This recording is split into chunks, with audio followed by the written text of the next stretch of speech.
It's always good to go live laughing. It is good to go live laughing because then the audience that joins in is like, okay, wait, what they laughing about already? What we missed, we got to catch up. Right. So we are live both on at Relationship Flow and on Facebook.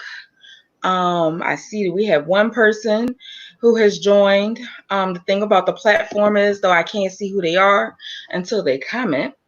So, StreamYard has already posted and shared out to people that we are coming on and what we're talking about. So, I want to start off with thanking everyone for joining this broadcast, as well as thanking you for coming to the conversation about advocacy, because as we look at, hey Ellie, as we look at Mental Health Awareness Month winding down, we know mental health is not going anywhere. Just as much as the role that people play as advocates is not going anywhere. And so when I planned out the month of conversations, I was like, okay, well, we have to talk about using your voice and understanding, the place of that. So here we are, using your voice as agency, in the work that you do. And I'm going to talk a little bit as we jump into further how there's two different voices in which, and it might be three, it might be more than what I'm naming too, but I'm going to just stick with three for the sake of the conversation today. Now, if we need to have a conversation and it comes up that is 4 and 6, that's a different type of conversation, but I'm here for it. You Right. here for it, Dorothea? Right. Absolutely. We've seen that recently, how things developed out of just so absolutely. Just got to be prepared. Absolutely. Absolutely. Because sometimes the voices that you hear is not necessarily an emotional wellness thing, but yet it is, because as you journey through life, different things come across. And as they come across and you experience them, you end up having influencers like your parents or like your children or like your boss or like your significant other. So it's so many other layers to the voice of your agency. And, we're going to peel that back a little bit, as we jump in. So before we go too far, I want to just share, this is Mary May from Butterfly Love and also at Relationship Flow. And we have been coming to you holding space for emotional wellness on Sundays at 4, Tuesdays and Thursdays at 6. This is the final full week that we have to come to you.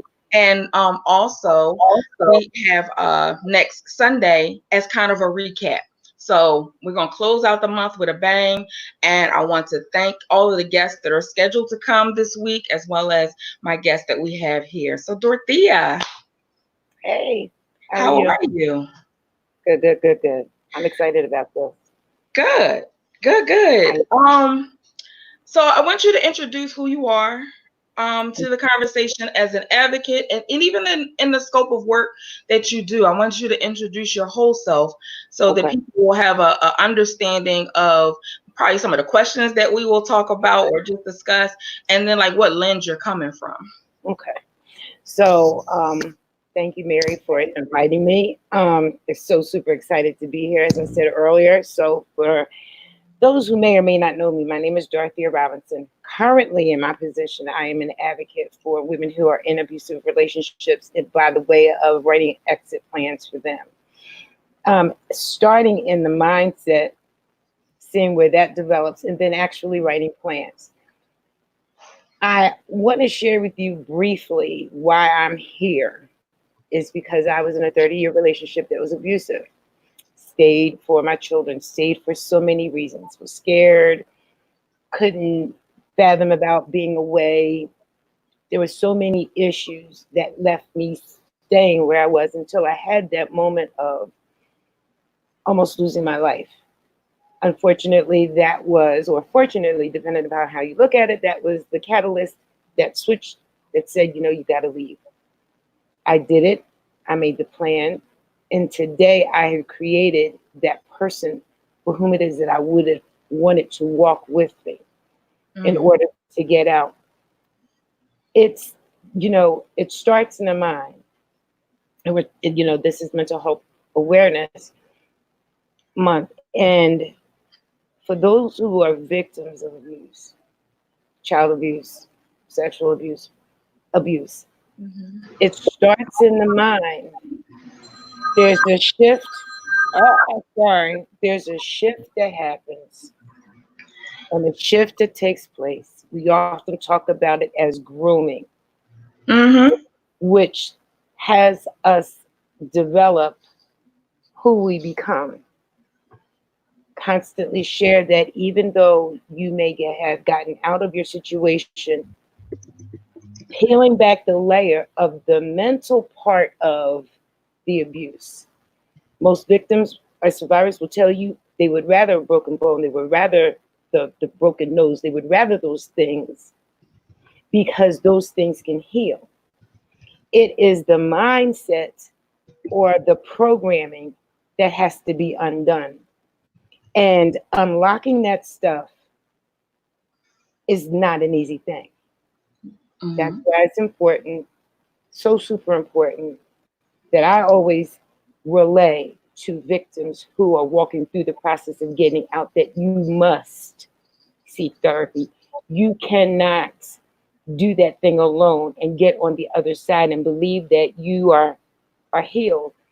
That was my issue. 30 years of being told what to do, when to do it, who to do it with, what you are, what you're not. At some point, even in my wanting to help and reach back to a victim, I couldn't do that until I was healed. Right. So there's a mental, the mental illness part, or the mental health, excuse me.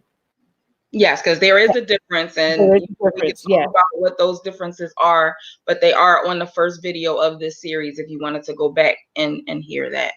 Yeah, I think that it's unfortunate that in survivors, that those who may be assisting, we don't look at the mental health of a survivor. It's just, oh, you're free now. Let's get out. Go ahead and do what you need to do and go about your business.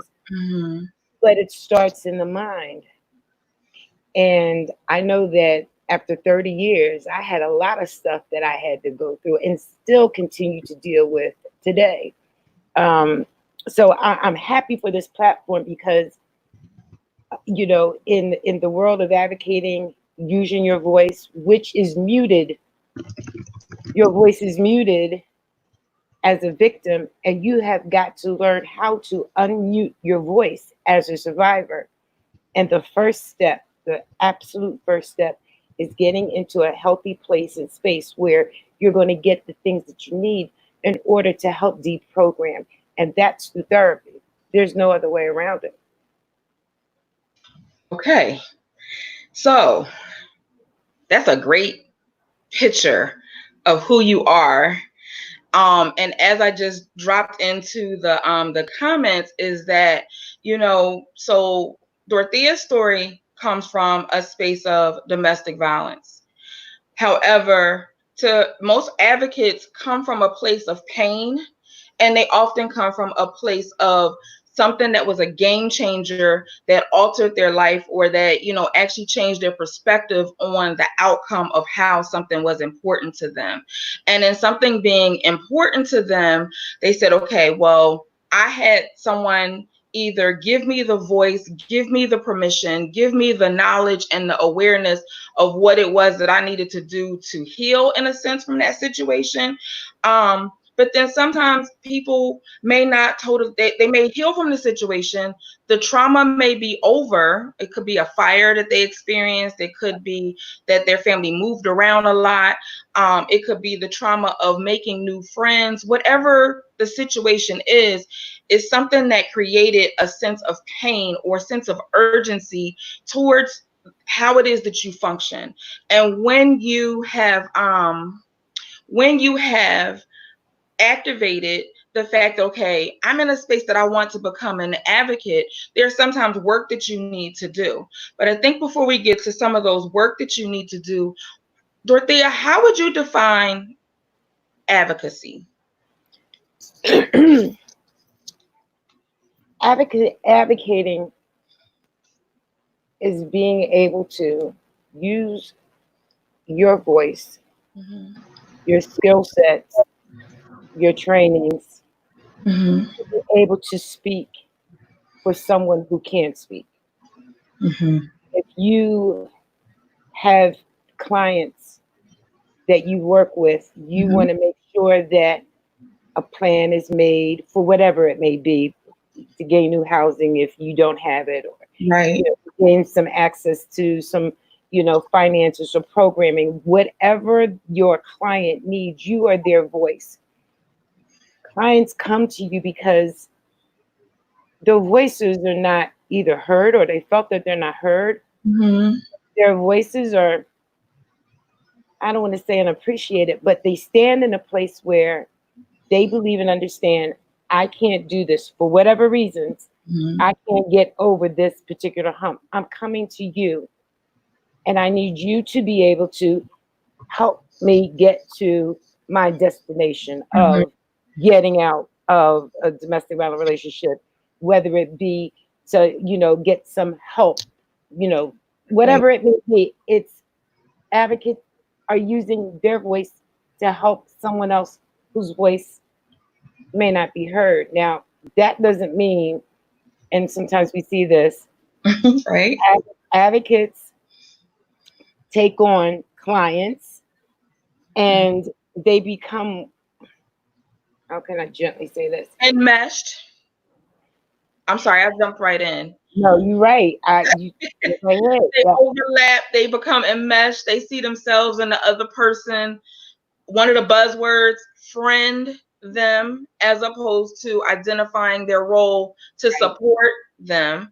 And not saying that friends can't assist, but it's very difficult to be a friend and be unbiased to the situation and unaffected in the situation. Absolutely. It's, also advocates usually most often have been through something in order for them to be right there. They're experienced, they've learned from the past, and so they want to give back in some way, which is absolutely admirable. And I believe that you should give back, and there are many ways to do that. But Right. however, befriending, and I learned that the hard way in the beginning. Oh, I learned that We the all hard do. way. We all do. And so there's a heart issue. I happen to be an empath. I feel everything. Okay. Unfortunately, that's just who I am. But Right.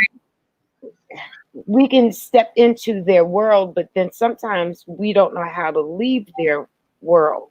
Mhm. There's no separation of, okay, so this is my client and his or her issue, Mhm. and I'm in the position of assisting through my advocating, through my skills, so forth and so on. And Mhm. yes, you take the work home, but Right. there's a vision at some point in time. And sometimes I see it too often where people are, the advocates are physically dealing with some mental or physical issue, Mhm. and they're not able to serve correctly. But I learned that, oh my goodness, early on, that you cannot, should not befriend, but you should advocate. You do what it is that you are You can trained in. have a nurturing voice and be compassionate and Right. be present, but you have to guide them to stand in their own story Yes. and stand in their own space. And sometimes as a friend, you may not be clear on all that it takes. And because it does take a certain skill set, and I'm not saying or suggesting that only therapists have this, because that's not true. But I do want to highlight the fact that therapists go through significant training to understand how not to be the friend in the trauma. They should. They How should. they should have the training. I mean, I'm 2 decades and some change Right. in. So, Right. Right. my 2 decades and some change in might be Right. some have a different perspective. However, I have over the journey experienced people who may not activate or operate those resources because they too would need to go through a therapist journey, where Yeah. somebody is guiding them to understand what those appropriate boundaries are. I mean, and those appropriate boundaries take place in, if you're a case manager, if you are the crisis person receiving the phone call, if you are the person that is like the gatekeeper or the triage at the hospital, like whatever your role and how you're introduced to this person who is in the midst of crisis, and you want to advocate to kind of help them stand in their space to move forward, like you have to be able to know, okay, what is my cutting point, or what is the point in which that I have limitations and I need to call in my cabinet of support, because I can get them to this certain point and I can do that skill phenomenally well. However, to get them to where they need to be, I need my village, and your village of whoever else is on your team is, they're going to take their role and they're going to stand in their lane and they're going to drive their lane. They may drive 65 miles an hour and they may drive 15 miles an hour. Whatever the speed is that they choose to drive becomes their voice, their you know, their angle on how they support. But it's like they know what the limitations are and they're okay with the fact of what those limitations are, because they're advocating in their certain space. Absolutely. And know them. Know that if you make, I always use lemon meringue pie as an example. I don't know why I Right. just do, but if you know that you make the bomb.com lemon meringue pie, then you stay in that lane. If you Right. know that you can't make an apple pie, don't go over there. Then you need to pass off some things. Advocates, it's important, for us, me included, and I'm not talking to the choir, I'm talking to myself as well, is that you have to know, just as you said, Mary, your limitations. You have to know if you meet a wall, then you should have a circle of a place where you can communicate with other advocates, where you may be able to say, you know what, I need help in this area, and not be so staunch and not go and ask for help. Right. We are not, you are not, I am not the end all. If there is a problem and an issue, and if I'm not able to serve my client correctly and properly in the area and where they need to go, if I just can't get them there, then you have to know that you've got to pass some things off. Right. You've got to be able to know that I'm able to call, Susie in Wisconsin, or Miss Johnson over in Boston. You should have a network of people that you're able to rely on, or just in your own area, and know and understand where your limitations are. Don't push the envelope to the point of, you're meeting the wall. But if you continue to push the envelope, people are going to get frustrated.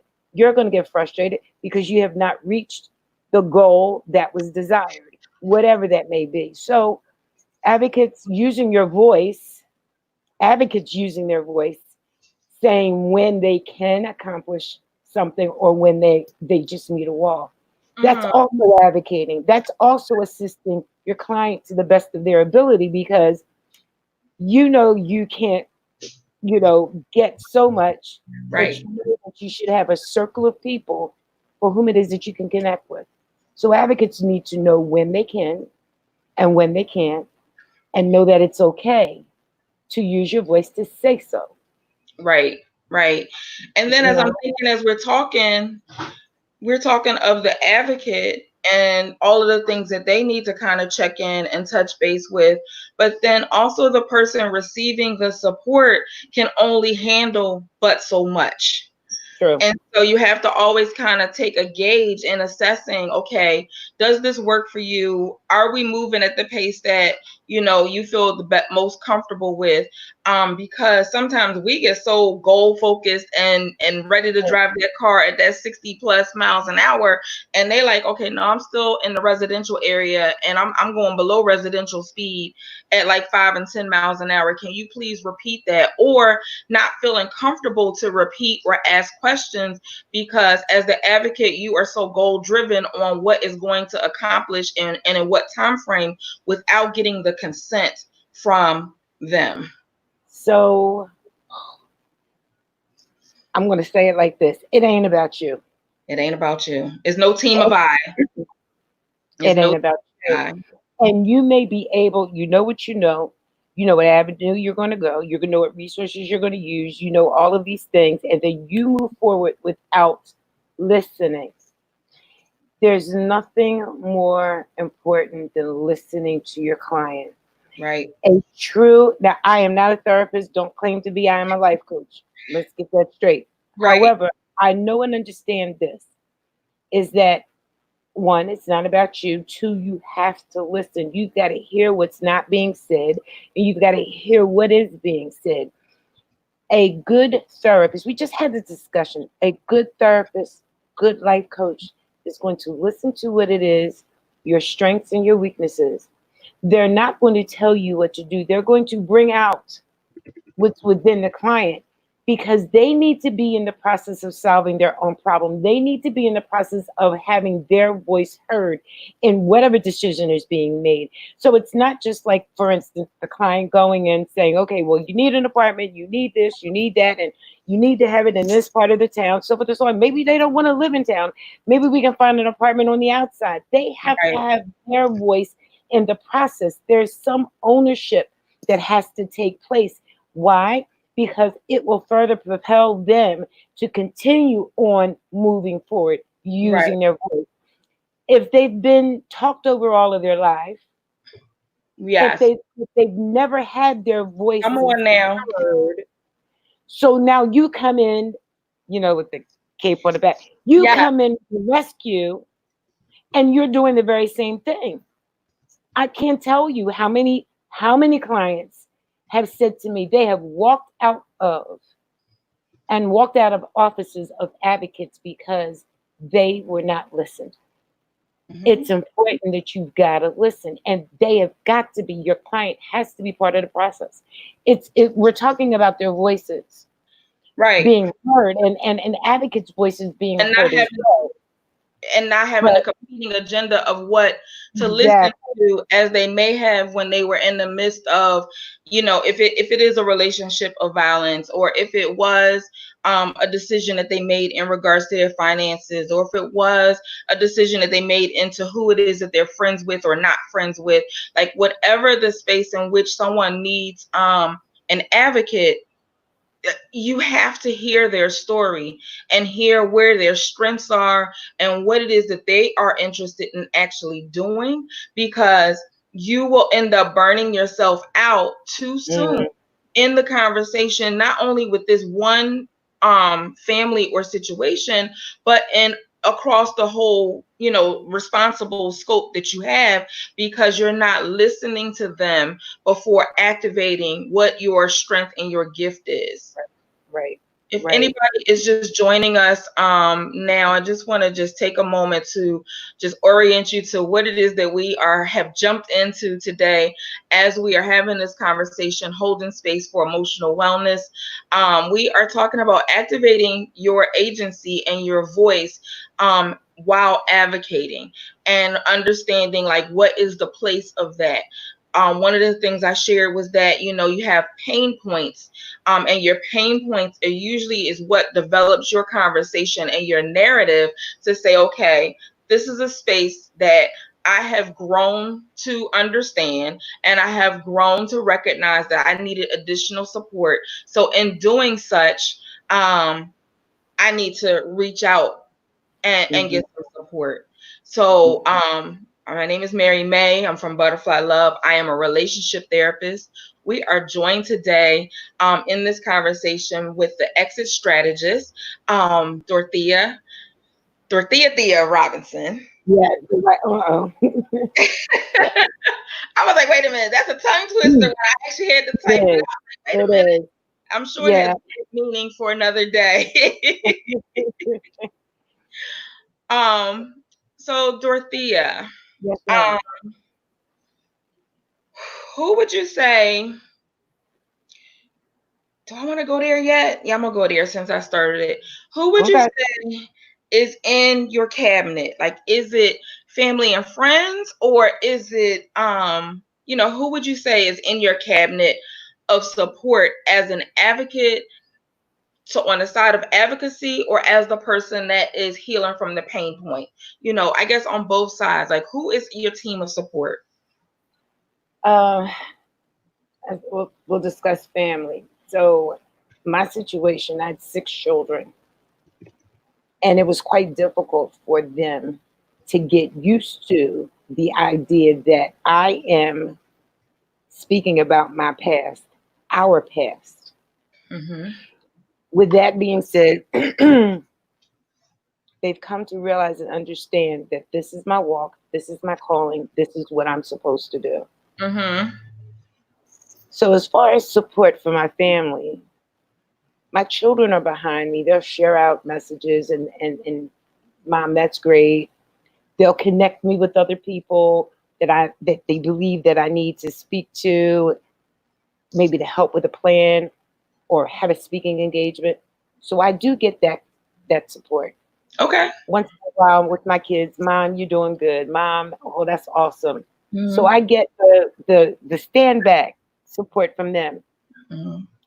We're not meeting it.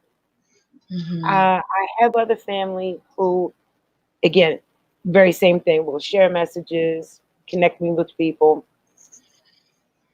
As far as those for whom it is that I'm connected to now, I Mm-hmm. gain the most support from other advocates, those who are in the advocacy world, those who are doing the same type of work.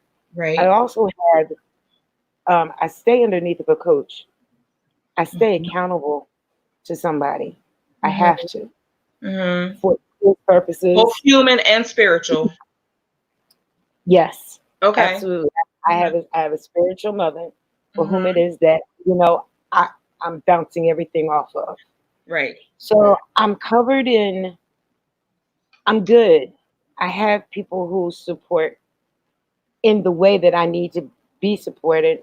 Mm-hmm. There's no one that steps outside of their own, what they recognize, how I can support. Mm-hmm. So I know that I'm not going to expect my 5 boys, because I have 5 of them. I'm not going to expect them to show up at my events. I'm not going to expect them Right. to do anything other than say, Mom, you're good. Right. I'm not going to ask more of them that they can't give. Right. I know and understand the same thing for outside of my spiritual mother, because she will dig into me. I'm just saying, but I love her to life, and that's why she is where she is. Right. As far as my biz partners and my associates, my colleagues, and for those who it is that I consider close to me, Mm-hmm. they keep me accountable.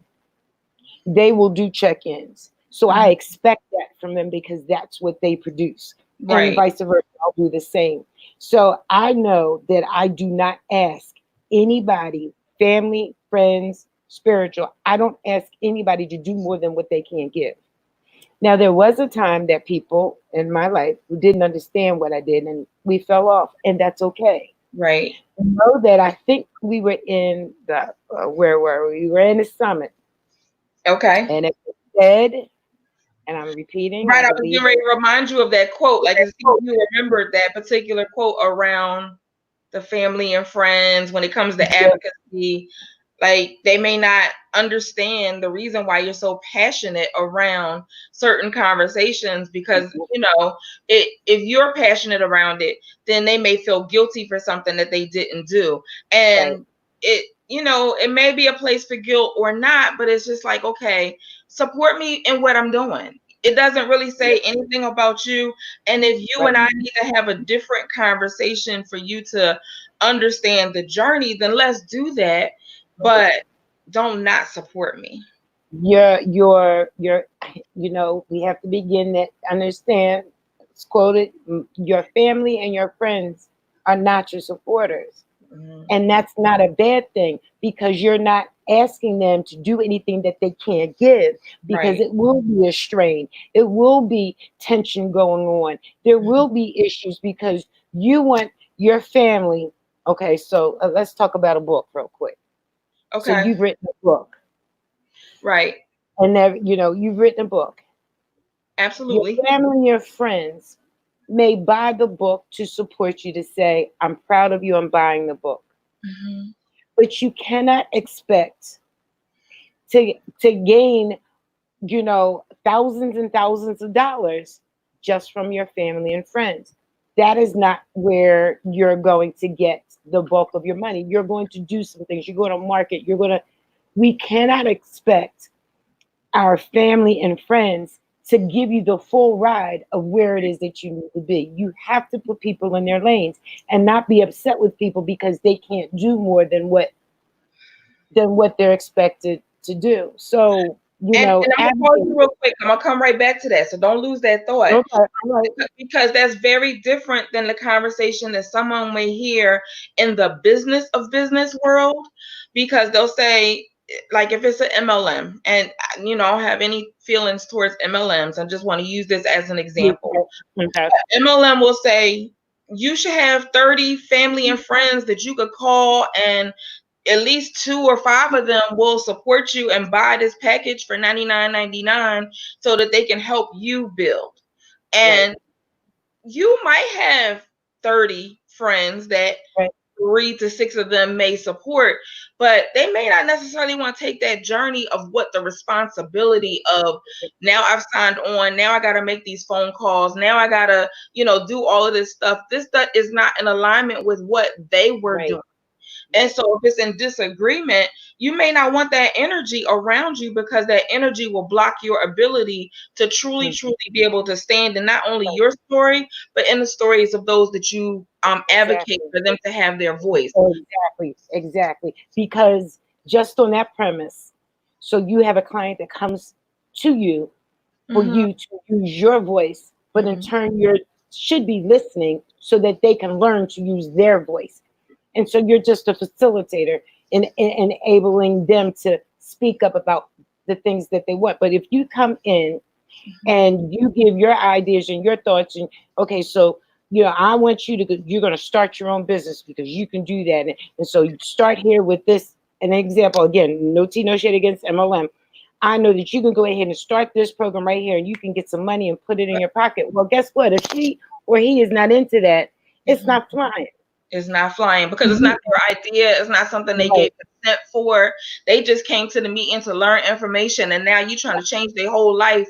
And you may be adding value to how you're changing their life, but are they ready? Did they understand everything? Were they really truly able to digest what you said and say, okay, you know what? Out of the 5 goals, I could do 2 independently, but it might be another 2 that I need you to stand side by side with me. And then the last one, we might need to come back to that because I think I need more information. But for somebody to really have the confidence and self-esteem and all that is taken with the intention of how they want to function, they may need support, because as a little girl, they may not have been given permission to kind of advocate for themselves or speak up when things were not feeling that they were in the right vibes for them, or that they felt uncomfortable. Because if we put it on the lens of sexual abuse, you may have been told to be silent about what you feel is not truthful or not helpful to yourself as a young person, because Uncle, Daddy, Bobby, whoever gives us money. They put food on the table.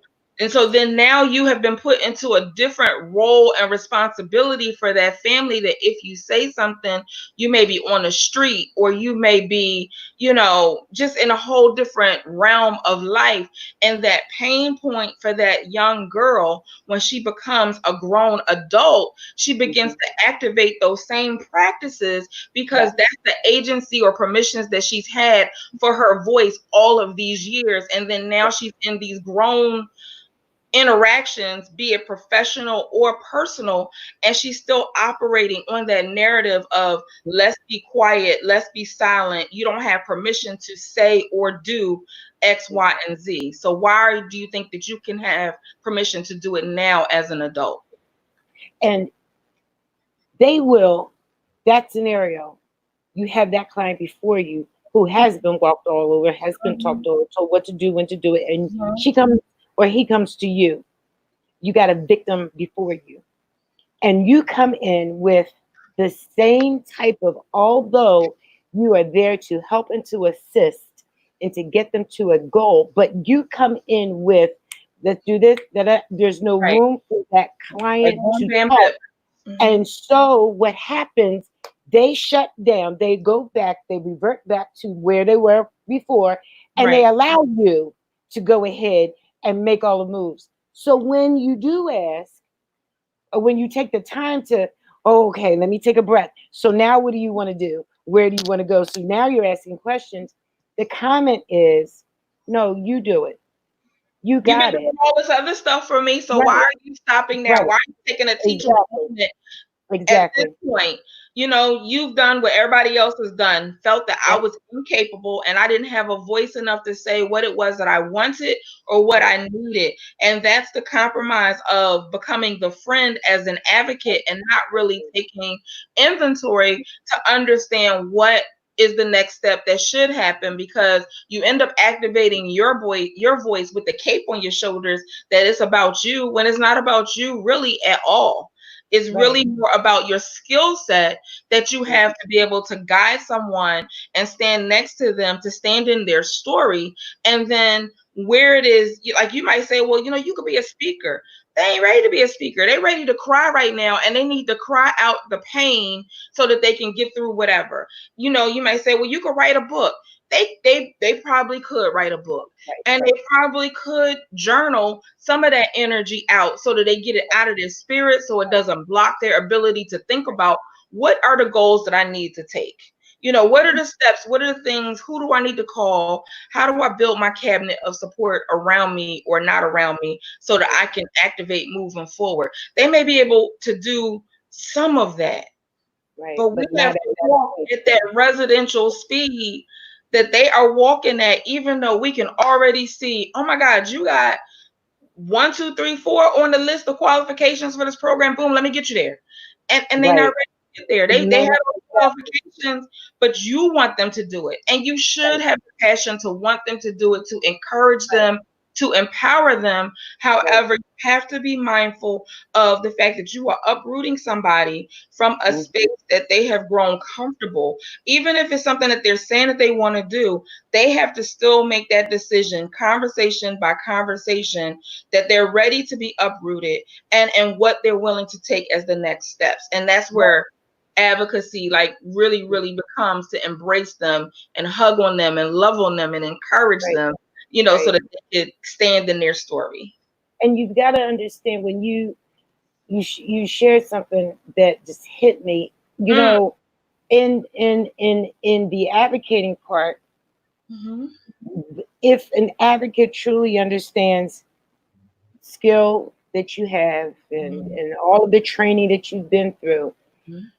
that you can't be in the way of where you put your ideas and your thoughts on a victim Mhm. or somebody who comes to you to be their voice in a Mhm. way.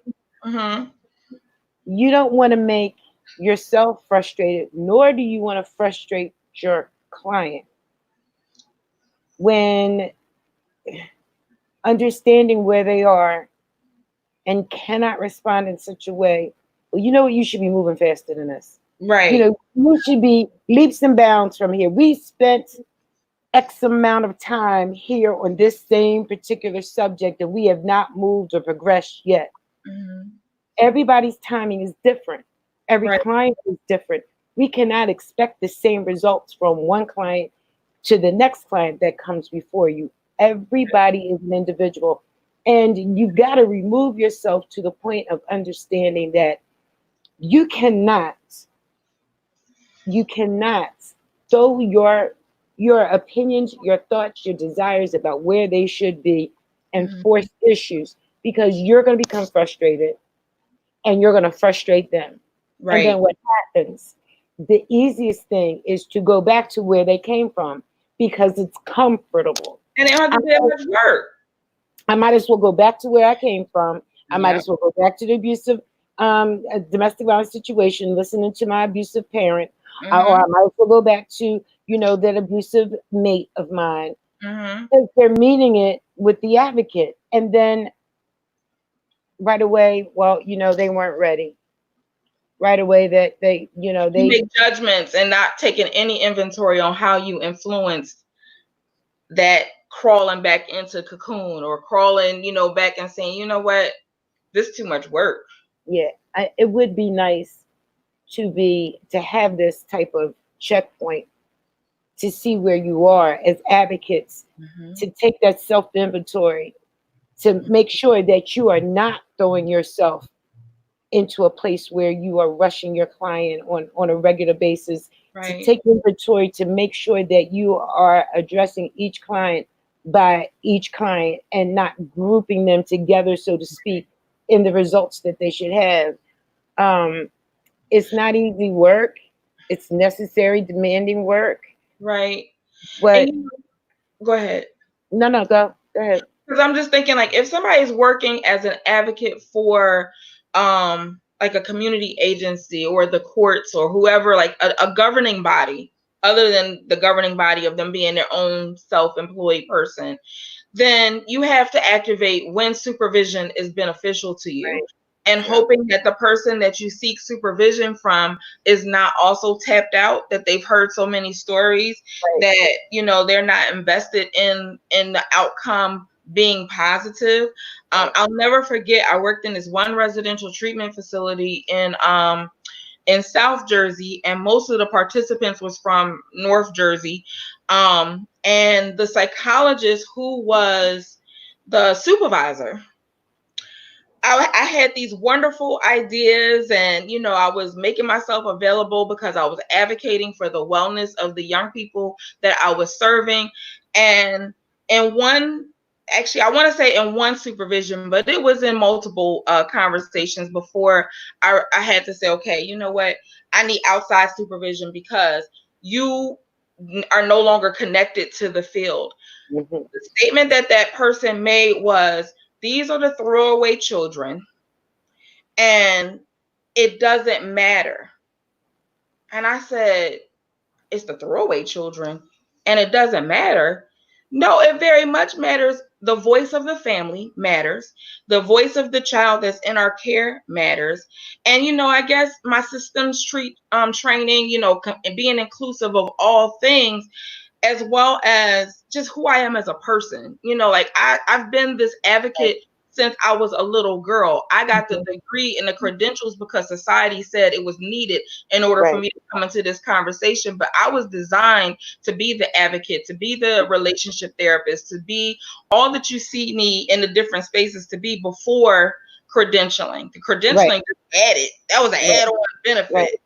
And it's But a shame that you did what you did because that's what your calling, that was innate. exactly. But it's unfortunate, such as the gentleman for whom it is that you're speaking about, Mhm.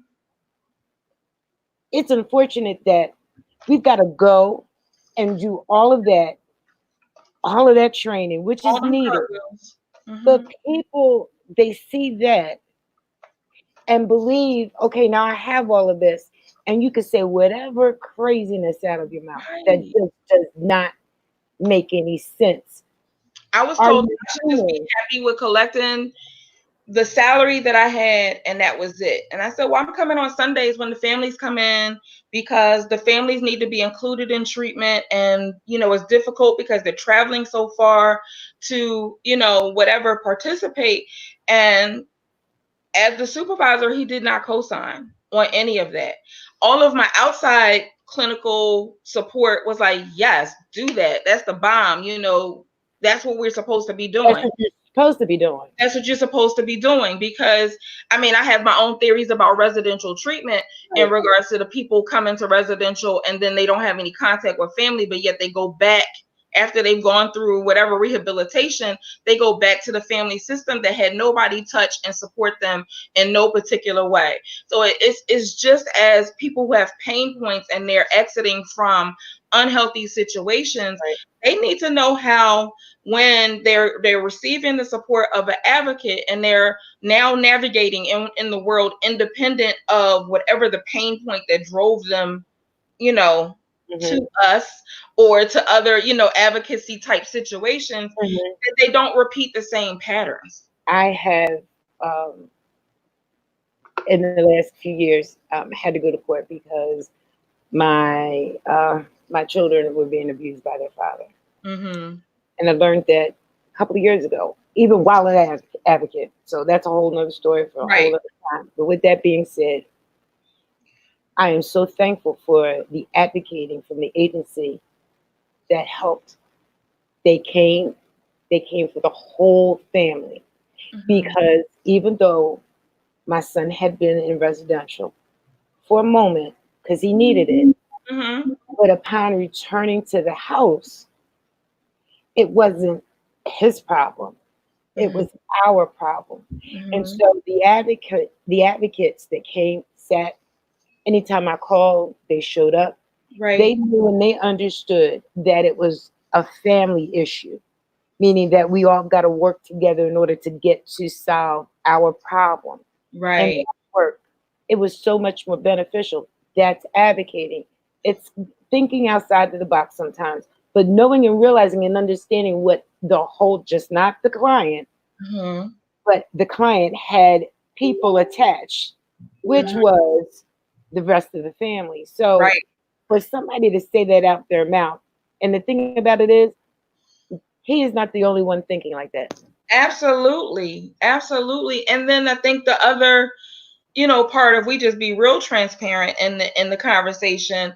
And I think it goes both ways. So let me just say that before I say what I'm about Go ahead. that this person did not, he could not connect to the story that the clients that we were serving were experiencing or bringing to their treatment. And I'm not saying that I was able to connect in every story that they had, Right. but being a person of color and knowing the different levels of socioeconomic status and what that may bring, and different decisions that people will have to deal with on a socioeconomic and social justice on a day-to-day. When I'm in the grocery store, can I buy all of the food that I need to buy for the family, or do I need to spread this across a couple different things? Like this individual, and it was several other individuals that I came across in my professional journey, they can't connect. So when they can't connect, they can't understand the passion or the interventions that you are creatively coming up with to be able to help a family understand, why did my child sexually assault someone? Like, that didn't exist anywhere in our lives. And so at that point, there, when that connection, there is a disconnect because they can't understand. So therefore, they're not adequately being able to service their clients so that their voice can be heard, because you've got a pre-notion already in your head how things should be and how you don't understand. And so therefore, you don't go outside of the box to begin to understand or to study even further. Or if you cannot use your voice as an advocate to help the client use their voice properly, then you need to pass, and not pass off like, oh, here, throw away. You need to not apply for the work in that population. I don't care how much the pay is. Because now you got a new deck and a fancy car and all of these materialistic things that's important to you, and on the backs of individuals who are trying to survive and they're trying to live. And it's like, you're asking, you're not asking more of them, but you need to be inclusive and understanding that their journey doesn't necessarily match your journey. And so you walk with a level of entitlement. And as long as you walk in a space of entitlement, you can't connect to the pain that this person before you is presenting. And then for the team members who are working with that individual, if you can't, provide the right interventions, support, counseling, recommendations, then you're both doing a disservice all the way around. The clients already have these feelings and issues that they have to compartmentalize, and they're trying to get their mind, the healthy side of how they think about themselves, and they're coming for assistance and they're coming for guidance. So therefore, I'm not saying anything. How many young folk, and Mary, I was told to come here so I can get a signature. And now that I know that that's all I'm coming for is the signature, because you can't even see me. Like, you looking through me. Exactly. The entire time. I'm going to get my signature for this other situation I'm working through, but I have to find another you or another venue that's going to give me the services that I thought I was coming here for. And not the flip side of, a client coming, well, I have to come because my school says that I have to go through this program. So I'm only here, just like you said, for a signature and I'm out.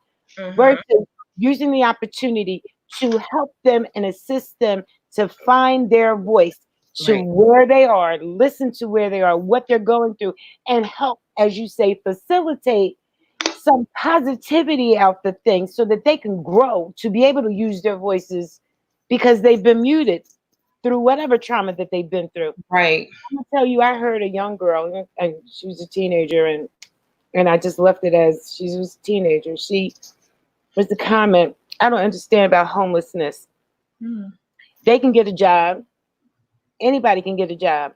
I Mm. won't. I won't assist. I will never give change or money or whatever. I'll never buy them food because they can get a job. They can get up and go to work too. What's Right. the place of entitlement? See, daddy had a three car garage. Daddy had Hummers in the deck. I'll say no more. But and then that attitude from that young girl Right. had to have heard it from a parent, and Mhm. so it just Or continues, grandparent. or a grandparent, and it continues to go on.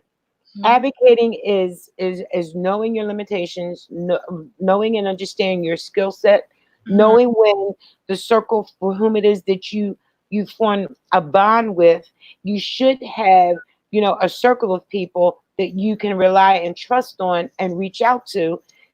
You should know when to purge. Right.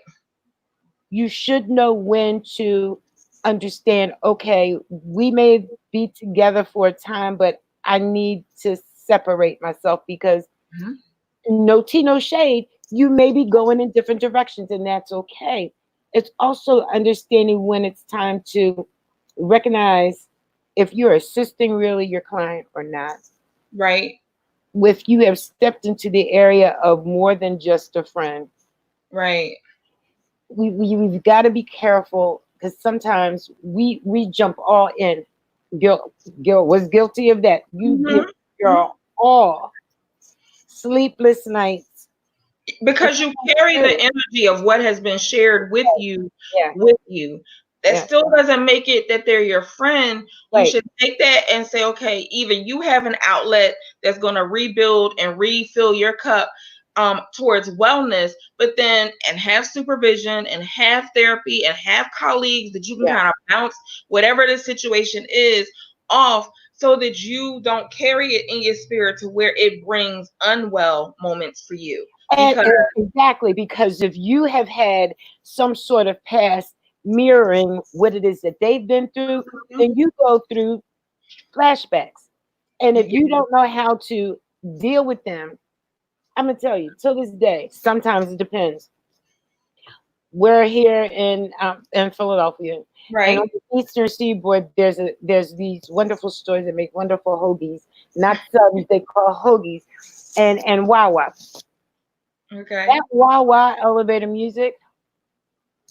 I Okay. had a cup of it's a 24-ounce cup of coffee, like I like it, no sugar, lots of cream. Oh. And Okay. I was listening. I was standing in line. I'll never forget it. And Steely Dan. Now I'm dating myself, but Steely Dan came on. Young folks, you might not know who they are. Anyway, Steely Dan came on, and they were singing this one particular song that had me go back into 1980 in an instant. In an Right. instant, I dropped the cup of coffee. Coffee went everywhere. Burnt me. I didn't feel it. Got on the person in front of me. I had to run out the store and physically talk to myself. And I did some of the exercises that I was trained to do Right. and talk to myself, bring myself back. But if you're not careful, the small things like knowing your client, knowing that if you're coming into the office, there's certain music that they might not be able to listen to. Right. There's certain colors. I know a good friend of Certain mine, smell. certain smells. Mm-hmm. Um, you've got to be that in tune to your client for whom it is that you're serving, because you can do them a disservice by throwing your ideas, your smells, your plants, the colors, whatever, and Right. then expect them to, you know, be open and have an open discussion about the Right. private things that are going on. I just want to take the time to say that we are in the position to use our voices to be able to assist those who might not be able to yet. Yet.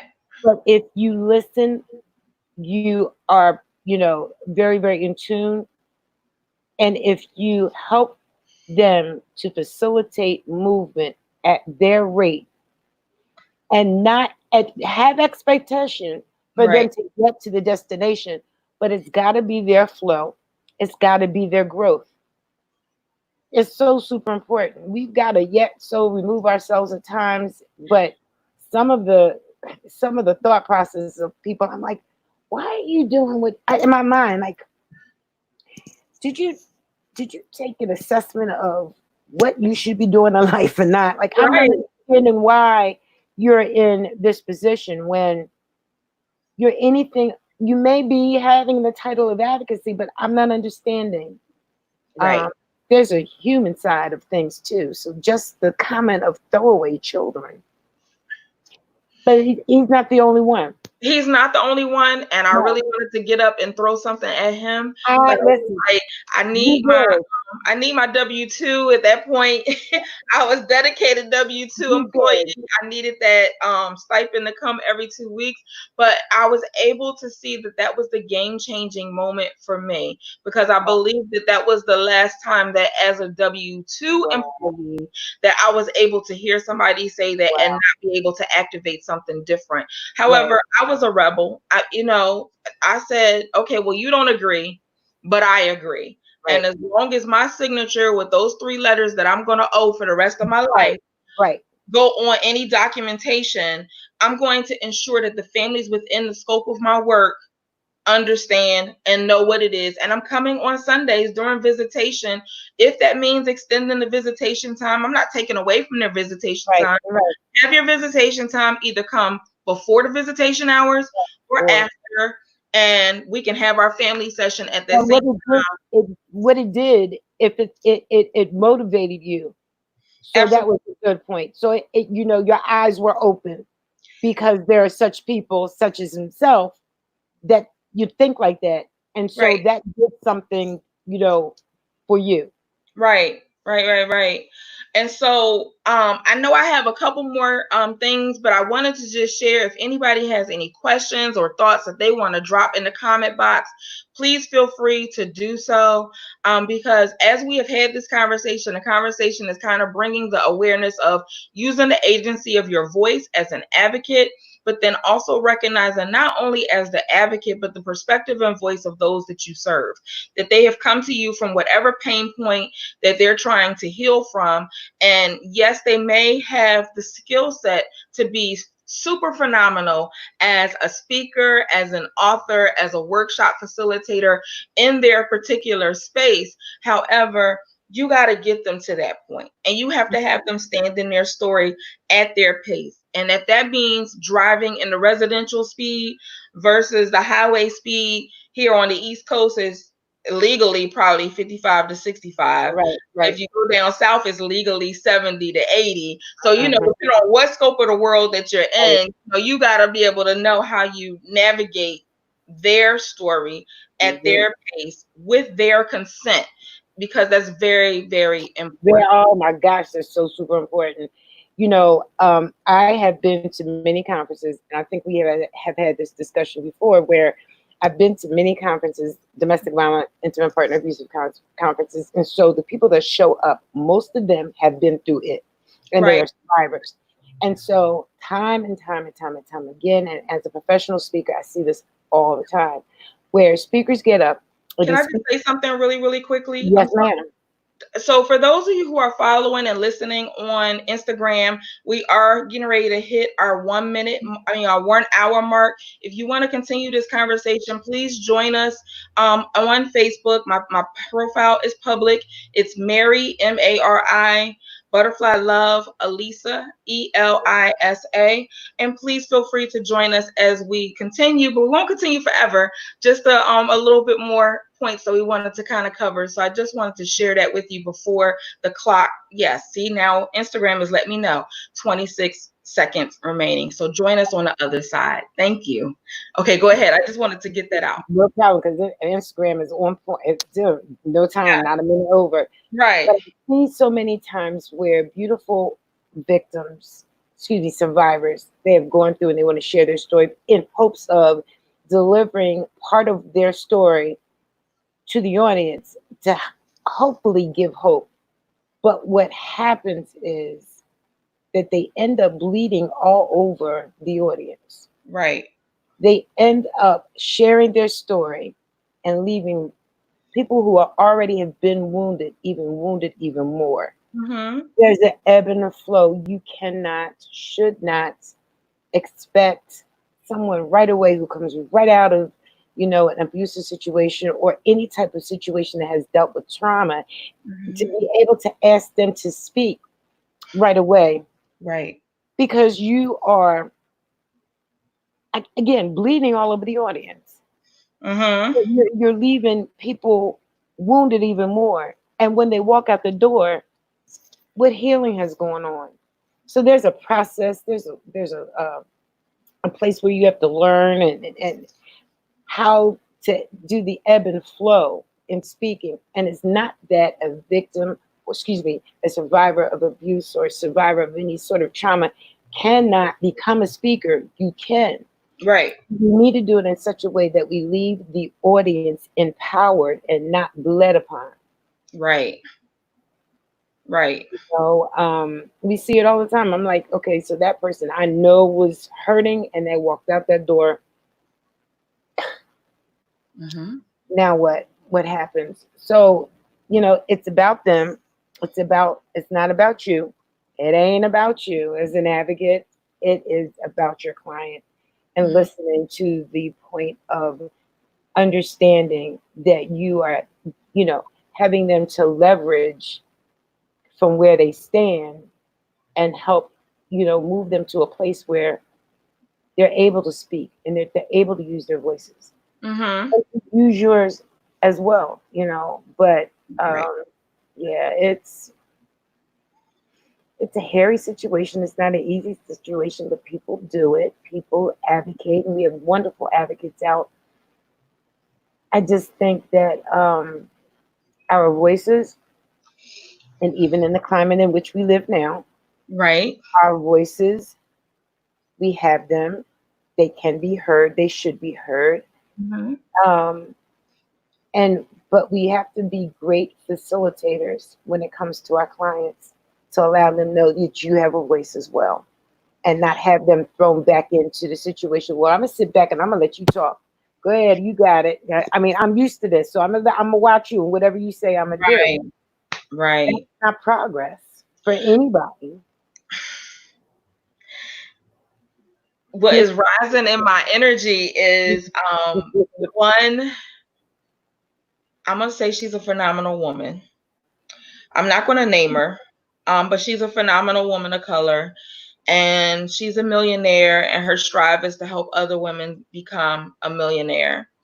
And she says that she pimps her pain, and very credentialed, individual. And I do have a space of love in my heart for her.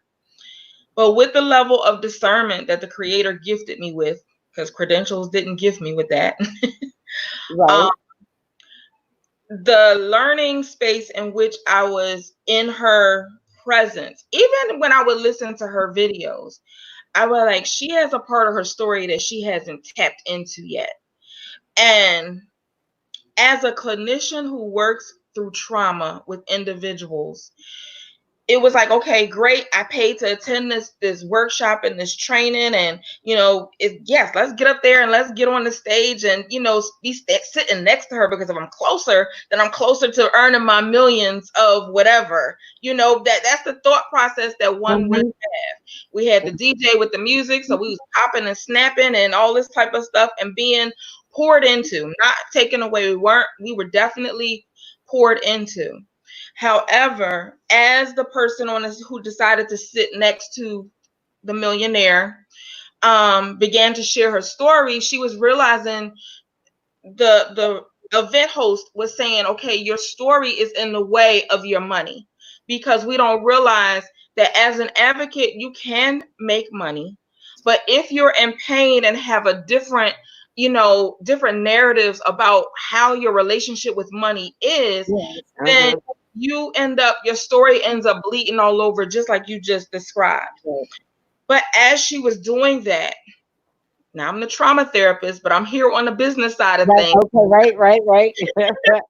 That must have been interesting. Oh, I would have loved to have been there. Go ahead. Oh my goodness, I felt so superimposed, because as the person is on the stage, and it was done a couple times throughout the 2 days that we were there, but this one particular time, whatever the person on the stage was sharing was impacting the individual behind me.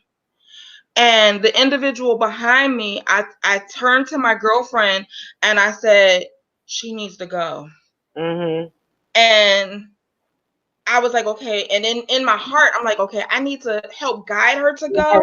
Right. But at the same token, I don't have consent, so I don't need a legal situation. Right. Exactly. Right.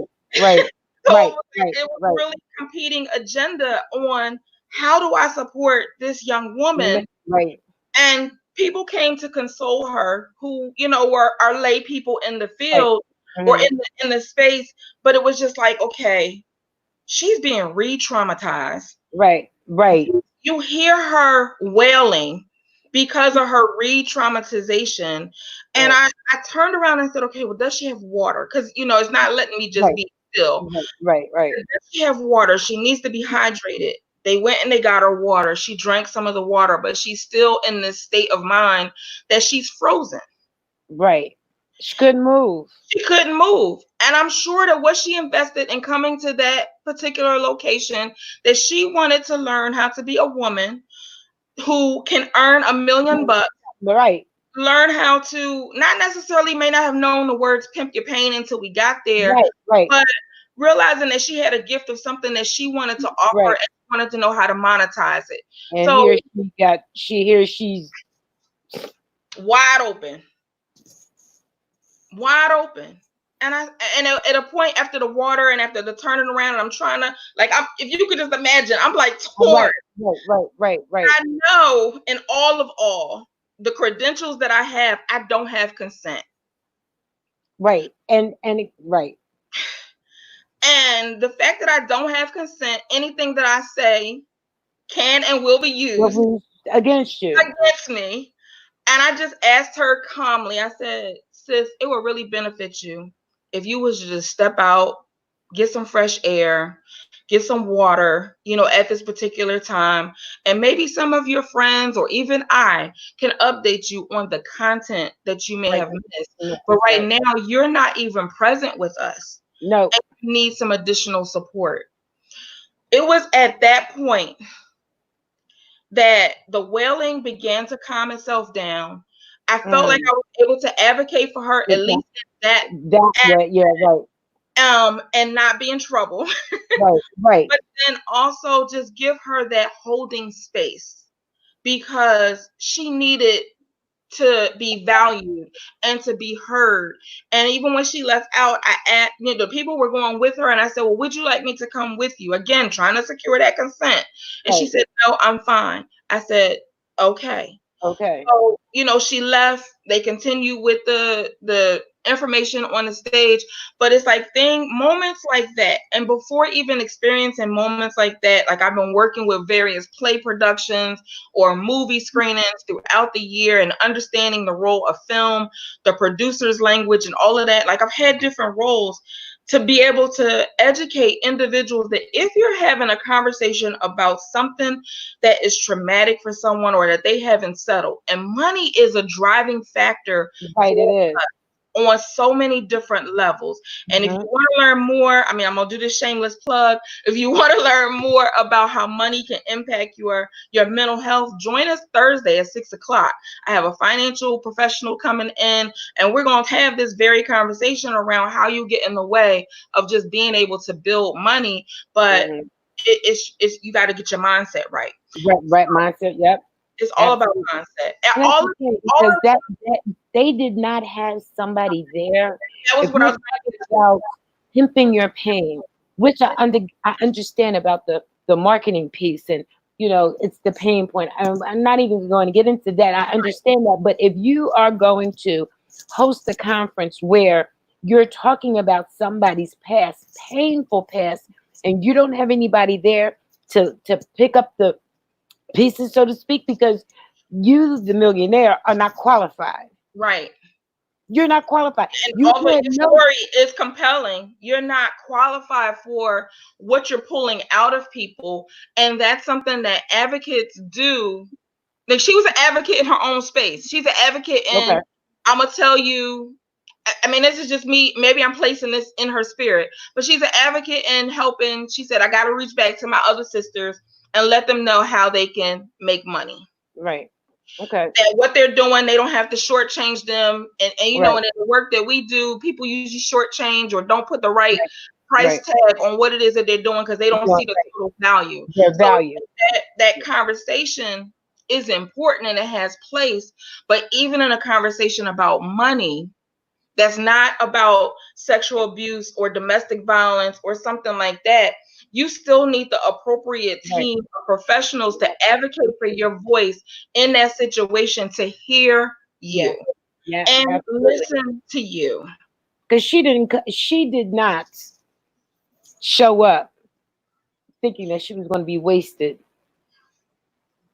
Not just wasted. No, that's not what she You came. know, that's not I guess should have been a team of clinicians, exactly. somebody. I There mean, if should I have was been ready to somebody. shoot my shot and send a proposal Right. for Exactly. following her on tour, but I couldn't do it on my own because the magnitude of the crowd, I would have to have a team. But it's like, even when you're planning a play or you're planning a book reading or you're doing Right. poetry, wherever you have those conversations that are triggering, Right. it should be one, a consent or an Yeah. awareness in the beginning that it's about to be triggering. Right. And Right. then, because then that gives people the idea of, okay, what is it that I could do? You can Right. let them know where it's a cooling station or thought where they could just step out and get some clean Exactly. air before you jump into it. And in art circles and plays and movies, sometimes we think about the entertainment. Right. Of it And all. Right. and entertainment of it all is good, but it Hmm. opens wounds. Even a sitcom on your TV can open some Oh, wounds. I will never forget. Why did I marry Tyler Perry? The one with Jill Scott. Forgive me, I can't know. Why did I Yeah, that's marry? not Why Did I Get Married, is it? I don't know. Go ahead. The one with Jill Scott.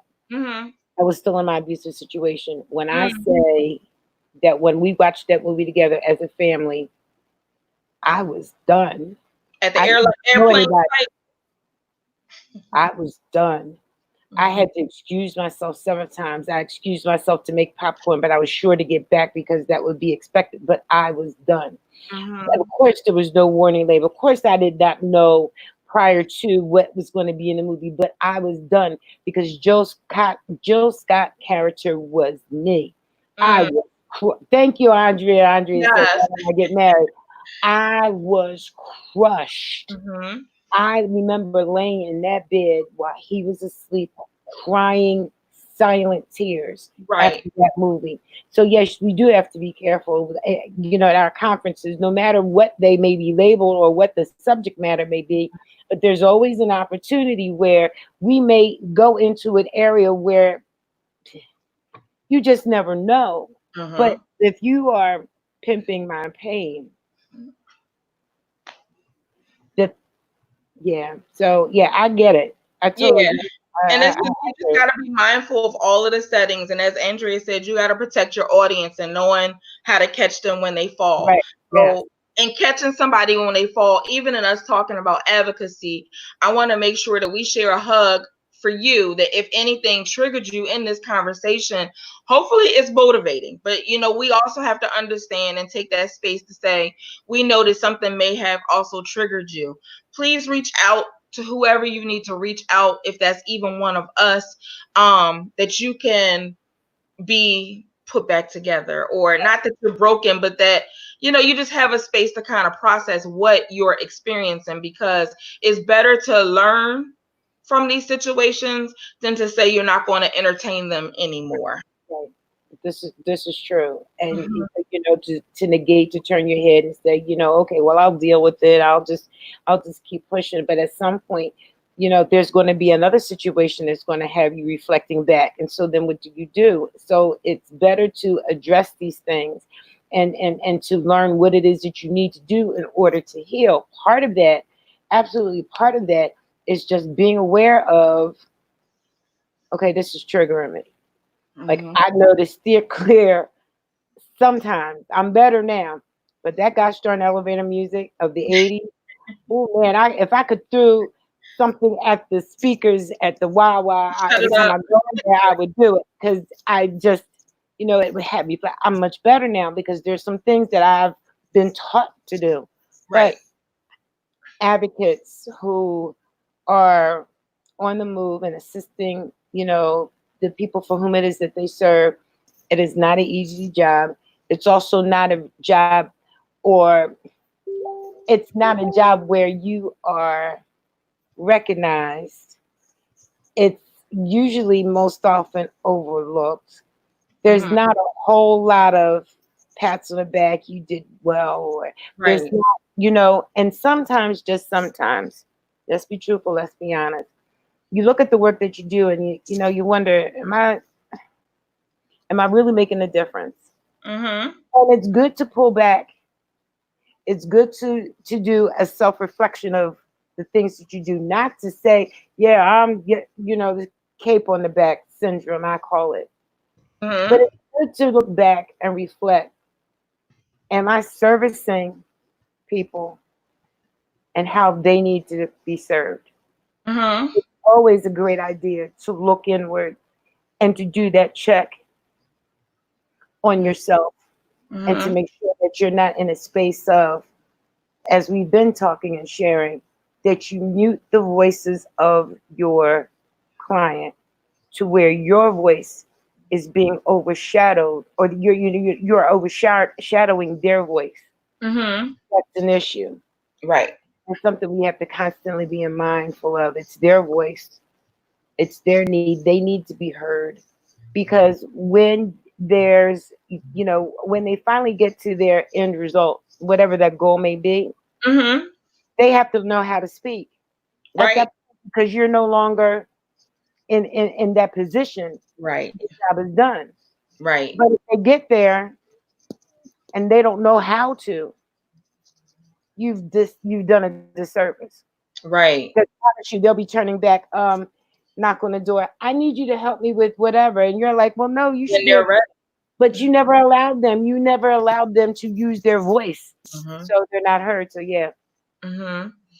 So what are well, no, let me reverse that before we jump into that. It, as you were speaking, it made me think about Michael's quote, don't serve tea to coffee drinkers. oh yes, Like that would be probably an advocate's quote forever. Like you got to right, make sure that people are able to receive your tea. If you drop in tea, they got to be able to receive what it is that you're saying.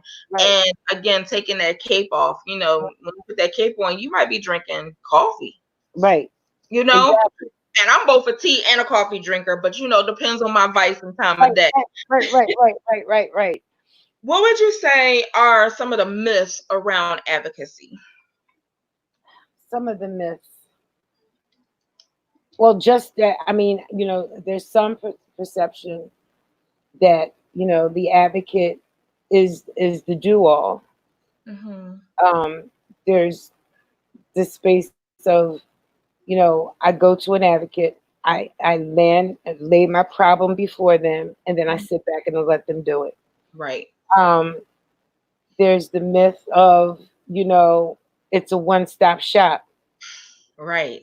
Uh, Like I'm They gonna didn't connect to this one person, I'm gonna latch on, and they're gonna be my everything answer. No, stop it. Don't put anybody on a podium. Realize that they have a web of supports and you have to be able to connect with the web of supports. They may be your central person that you check in with, Right. but But a web of support. and vice versa, advocates need to understand back again that you are not the all. Right. You're going to have to hand them off or hand off.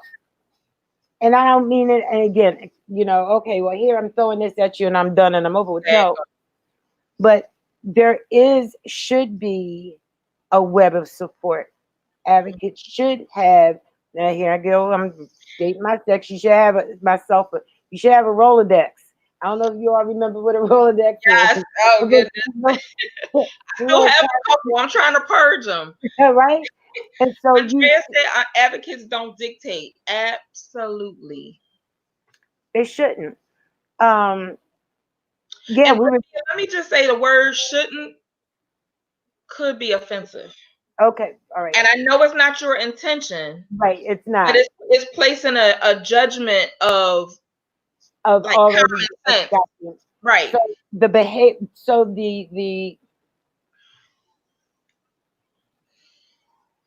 recommended. Right. It's recommended, or it's yeah. It is recommended that you allow victims or the people for whom it is that you are advocating for it, they have to be able to be in the process of. They've got to be able to make decisions. They have to be able to say, yes, I like this. No, I don't. There needs to be that voice. And so you as an advocate, we are there just to assist them. Okay, got your back. What are some of the things you need? I'm listening to you. What will you like to do? Where would you? And bringing out within them and making solid decisions. Mm-hmm. They come obviously because their decision making or getting to be able to make decisions because of trauma, they weren't able to do it. Right. And it's not that they can't, it's just the journey and the learning process of it all. Right. Our listening skills are so super important as well. And Andrea just said to help them dream again. Exactly. Thank you, Andrea. Yes, because Andrea is an advocate. Yes, I see it. All in the words. Yes. Yeah. She down there behind the Mason Dixie line. Listen, that ain't far from us. Right. Yeah. And so all of that is just it's really important that I understand our position, and she laughing, understand our position, and that we are not one-stop shop. Right. We need and must have a web, that Rolodex. We should be able to flip through, right? And make some phone calls in order for the clients to get to their goal. Right. So then what would you say are, you probably said some of them. So we said, what are the myths? What are the truths about advocacy? The truth about advocacy, and I'll piggyback off of Andrea, our position is to help them realize and recognize, if they've never had it, is hope.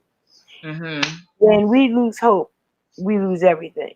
Right. Your hope is the vehicle in order to get you to your destination. As long as you have hope, So for me, for my clients, okay, let's pick that day out.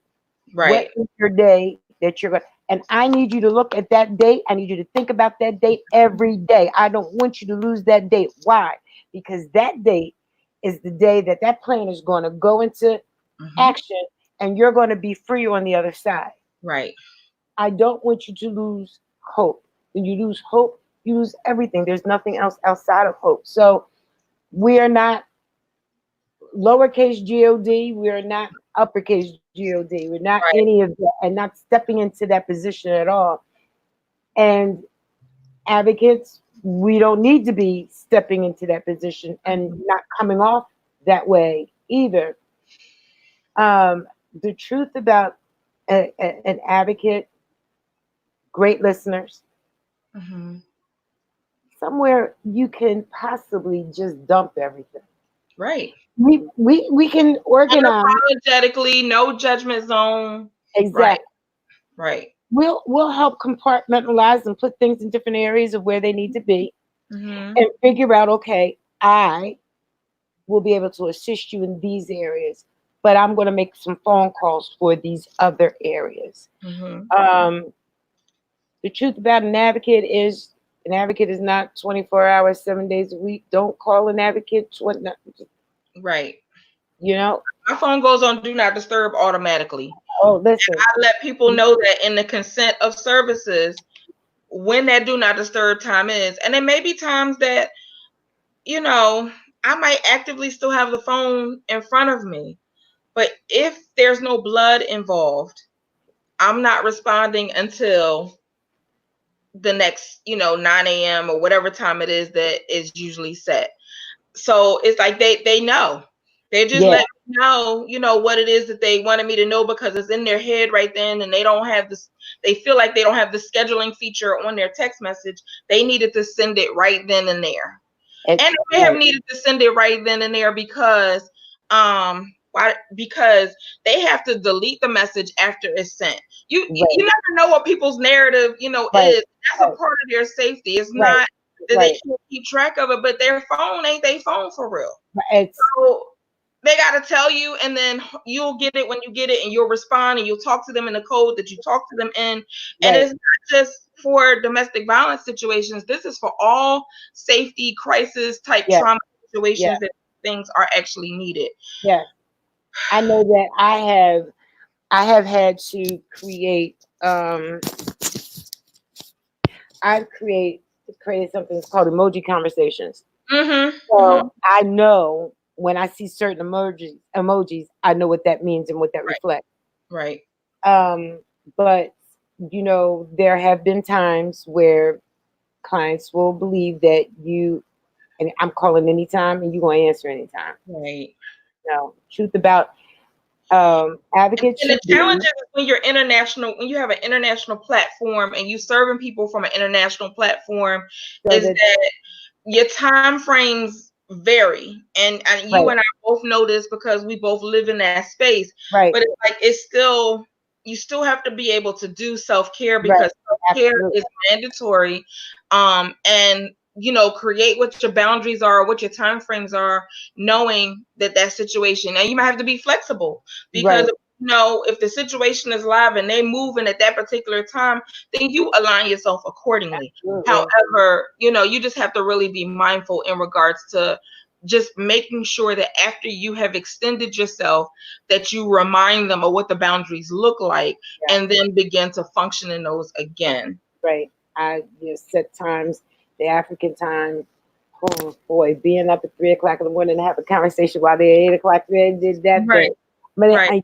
Andre says something, and I love the way my sis she says it. She says boundaries. That's how she says it. Boundaries. You got to be able to have them and not step out of them. So once you do step out of them, and then allow, you Allow know, and, permission. and give permission, allow, then they'll. It's just like, oh, please forgive me, this might sound wrong, but just like our children. So I know my children know when I go live. They know when I'm in my office. They know you don't knock on the door. I've set boundaries with them. Right, It's the same thing right. with anybody else because if you don't have them, then everything starts to run over, and then there's no self-care time for you. You're no longer an advocate because you become a friend. Back to that again, You friend. become a friend. Hmm. Because if you're too accessible, then they can't make the decision independently. Yeah, we're not that good We're friend. not. They might think that you're the good because you help them in ways that nobody else has ever helped them, Right. and Oh, for yeah. them you have to be careful on how it is that they see you, and that they I don't know. She said, "Girl, sip, sip." Andrea, yes. Yes. So, um, we both have support system or support services Hmm. that help advocates. Because mine is brief, I'm going to share mine first. Yours is more of an investment overall. So the what I want to share is that if you are a crisis person, that crisis case manager, an advocate that helps people with their pain points, and you have to come up with different interventions or different strategies to kind of help them make a decision or develop a plan, be it an exit plan, be it a goal plan for their life or whatever. I do have a webinar coming up on May the 30th that is called Safety Planning with Intervention, that is on Eventbrite, but it's also on my business page at Butterfly Love Consultations. And you will receive not only the interventions, but like a step-by-step on how to utilize them in different scenes or scenarios that they would apply best in. So some of them do overlap, but there is a webinar. It's called Safety Planning with Intervention. It's on Eventbrite as well as my business page. Now, I mentioned that Dorothea has something. Hers is... Listen. So there was a summit, 2-day summit last weekend that was absolutely awesome. When I think about it, it should have been 4-day. Mm-hmm. It really could have easily. And the premise was to think about advocates and their needs, whether it be from the mental wellness, self-care Mm-hmm. aspect, from policy and funding. Yes. We got into and talk a whole lot about the grief aspect as Mm-hmm. advocates, and just not for DV. It applied to, advocates who may have lost the client. Mm-hmm. They have had some own personal issues. There is some level of grief that goes on, hearing their stories and taking it in. So Right. we spoke about the grief aspect. Mary, she was there. She did an awesome, phenomenal job. She talked about the mental wellness of, advocating and the Mm-hmm. advocacy, that whole process. Mm-hmm. I knew and understood that we have needs that are not being addressed. So there is a advocate academy Woo-woo.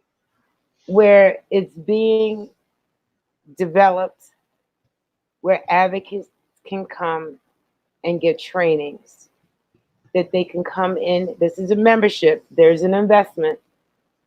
There will be an investment, and it will be launched. We're going to have it out June 1st is our launch. No, excuse me, June the 15th is the launch. Okay. So there'll be time enough, and I'll put You a link. like those 2 on days. it. You I need to know. do something with some numbers. Yes. So it's the Sorry, 15th. I'm paying attention to a theme. I apologize. That's all right. So we will be sharing the links for advocates. It doesn't matter at what level or what walk of advocating that you do. Mm-hmm. We all need, as advocates, background, the background place where we can sit with no judgment zone, get the trainings that you need, to get the support that you need, to absolutely know and trust that the information that will be provided is going to help move your advocacy further. Because most often, advocates don't see themselves as a business, and you are. Right. There's money that's being left on the table, and there are so many trainings that are going to elevate you and make you see that you are a business. Well, I do this out of my heart, and let me stop you. The heart don't pay the rent or the mortgage or the car note. It don't pay for the internet that you're on your TV. It don't pay for the cell phone when you call a client. It doesn't pay for any of that. Mm-hmm. You're not exploiting your clients. That is a no-no. They pay for all services that they need. But it's important to know and understand that you can be elevated to your next level through your advocacy and through your story. You're interested in being a speaker, you're going to be taught about that. Social media is taught about that. There are so many things that are going to be in this advocacy program to address advocates need. So the link will be out. I'll share it and I'll make sure that I put it in the comments. It's time that we understand that what we do, we need to consider it as a business. Absolutely. And yes, we do what we do from the heart. We do. How many know that advocates, this is a heart issue. Right. We're But in you have that to make sure that the passion doesn't get in the way. Like the passion has purpose and it has value to what it is that you're doing. But you have to make sure that you keep it regulated so it doesn't get in the way. Absolutely. Absolutely. 100,000,000%, if that's the number. It's your first and 15th number. Right. But I will make sure that the link is in the comment, but it rolls out on the 15th. So we're going to be enrolling people and asking people to come in and get the support that you need. You don't know what you don't know. If you don't know how to move numbers or how to market, come into the advocate program. We're going to be able to teach you those things that you need so that you can further yourself along. This is not about exploiting anybody. That's not at all. This is about to show you your value. Right. And you got to invest in yourself in ways that you have not had agency or permission to do before now. So, definitely, that was one of the drive home points that I hope that you heard in the conversation that we've had this afternoon, evening. And as, we poured into you, from our different perspectives and shared conversations. But it's important that as an advocate that you know your lane, know when you need support, know what your truths are, and know what your blinders are. Yes. Because every contact has a season, a moment, or a lifetime. And the lifetime is when you get the phone call back from someone who has survived whatever it was that they needed to survive, and they let you know that they are successfully in their own space. And whatever accomplishments that looks like that they may have told you as they began to become free and open-minded and able to just kind of embrace life differently, you have to put everything in perspective. So it's like, in putting it in perspective, you have to have your cabinet of support. And if you don't have your cabinet of support and you've been doing this work independently, I would strongly suggest the Advocates Academy. If you have been doing this work and the agency that you represent or the way that you've been taught, you feel, okay, these interventions just aren't quite working, or I feel like I'm missing the mark on something, or I need to do something additional, then I would suggest come to the webinar, because I'm sure that the perspective that I may share is going to give you a different perspective, because I am a systems thinker. So whereas it's the individual sitting in front of you, everything is sitting in front of you, and creating an intervention for everything. And I just have like one quick example to share. Like Dorothea had called me on that web of support, and she had someone who was coming from one country and wanted to go to Canada, another country, but the other country was where the person that was causing the pain point was also planning to go, and then they had a younger child. So it's like, you got to be able to help people process these things out. And so the interventions that we cover in the webinar is going to help you with the competing agendas on how to kind of process that stuff out. No one understand. I do what it is that I do. I've helped several women, not patting myself on the back, but I know that I will be at this webinar. Why? Just because, just what she said, she's going to give a whole nother perspective of something that I might click in my head and be like, oh, never thought about that. So it's important to stay in trainings. It's important to make sure that you get different perspectives in order to help you do what it is that you do. This is not a competition thing. It's not. It absolutely not. I'm excited. I will be there. Oh, absolutely. I will most certainly be there. And I hope that you all as well. I will make sure that, and I have been sharing, you need to be you need to stay in training. You have to. It's not Right.